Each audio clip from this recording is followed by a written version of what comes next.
사도신경으로 신앙 고백하심으로 2월 18일 화요일 아침 예배를 하나님께 드립니다.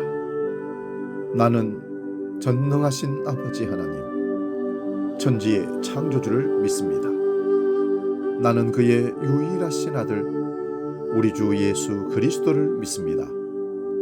그는 성령으로 잉태되어 동정녀 마리아에게서 나시고 본디오 빌라도에게 고난을 받아 십자가에 못 박혀 죽으시고 장사된 지 사흘 만에 죽은 자 가운데서 다시 살아나셨으며 하늘에 오르시어 전능하신 아버지 하나님 우편에 앉아 계시다가 거기로부터 살아있는 자와 죽은 자를 심판하러 오십니다. 나는 성령을 믿으며 거룩한 공교회와 성도의 교제와 죄를 용서받는 것과 몸의 부활과 영생을 믿습니다. 아멘.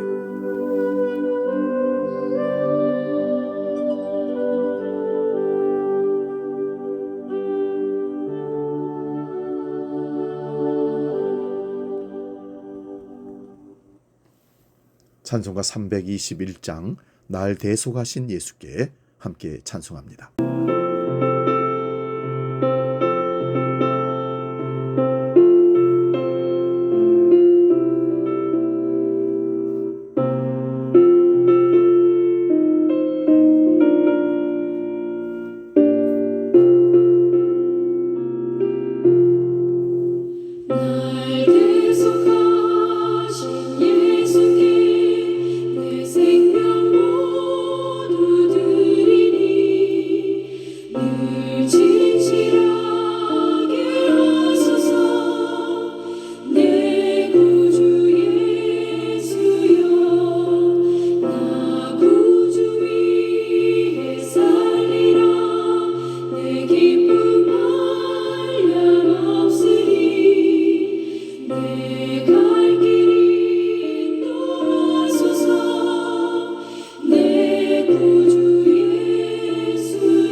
오늘 우리에게 주신 하나님 말씀은 신약성경 마가복음 4장 30절에서 34절 말씀입니다.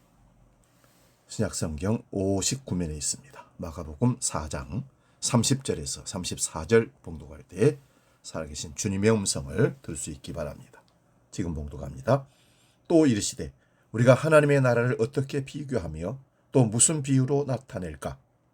겨자씨 한 알과 같으니 땅에 심길 때에는 땅 위의 모든 씨보다 작은 것이로되 심근 후에는 자라서 모든 풀보다 커지며 큰 가지를 내나니 공중의 새들이 그 그늘에 깃들일 만큼 되느니라.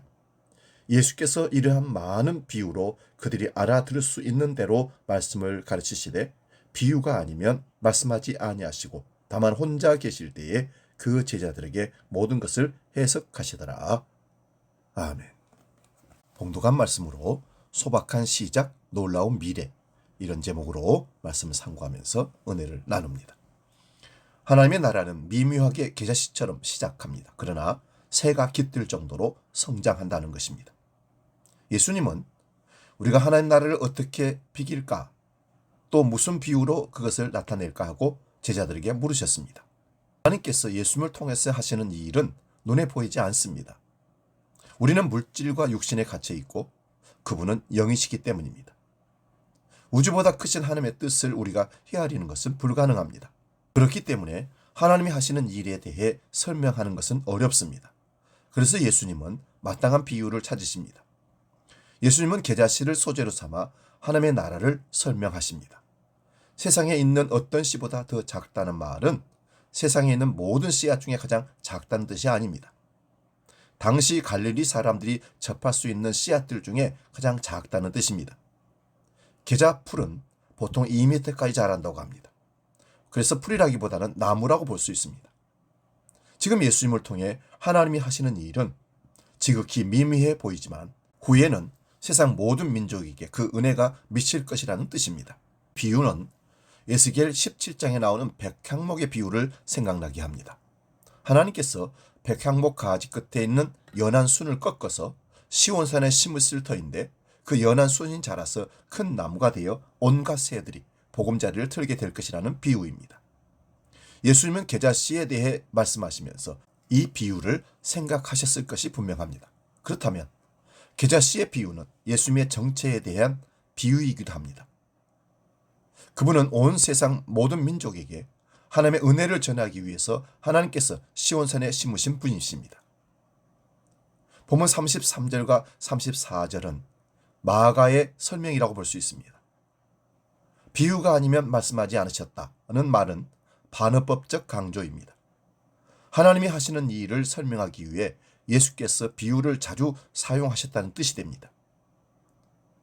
무리들에게는 들을 귀가 있는 사람은 들으라고 말씀하시고서는 제자들과 따로 계실 때에는 그 의미를 다 설명해 주었다고 말씀합니다. 오늘 우리는 예수 그리스도의 복음이 세계의 종교가 되고 온갖 민족들이 그분의 이름을 부르고 있는 상황에서 계자씨 비유를 읽게 됩니다. 계자씨는 약한 잎바람으로도 날아갈 정도로 작은 것이지만 나중에는 큰 나무처럼 자라고 온갖 새들이 깃든다는 말씀을 읽을 때 우리는 정말 그렇게 되었군 하고 생각합니다. 그것이 그리 대단해 보이지 않습니다. 하지만 마가복음을 처음 읽었던 사람들을 상상해 보면 달라집니다. 그들이 이 복음서를 처음 읽었을 때 기독교는 메마른 씨앗 한 톨과 같은 상태였습니다. 수많은 종교와 철학이 경쟁하는 로마 제국 내에서 예수의 복음은 듣도 보도 못한 신생 종교 운동이었습니다. 그런 상태에서 그들이 계자씨의 비유를 읽었을 때 무엇을 상상했을까요? 그때 어떤 사람이 예수 그리스도의 복음이 지금은 계자씨처럼 가망 없어 보이지만 온 세상에 퍼져나가 세상 모든 민족들이 그분의 이름을 부를 때가 올 것이라고 말해 주었다면 이 말을 고지 듣는 사람들이 있었을까요? 이렇게 생각해 보면 계자씨의 비유가 달라 보입니다. 이 짧은 비유는 엄청난 예언이었습니다. 그리고 그 예언은 그대로 이루어졌습니다. 그것이 하나님의 일하시는 방법입니다.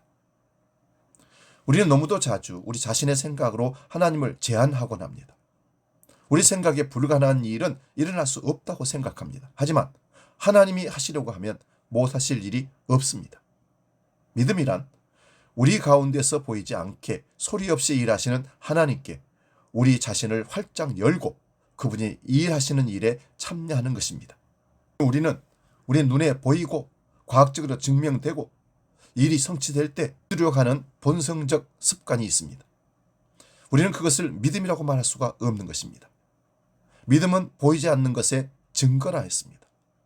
우리는 그 믿음을 가지고 이 땅을 살아가고 있습니다.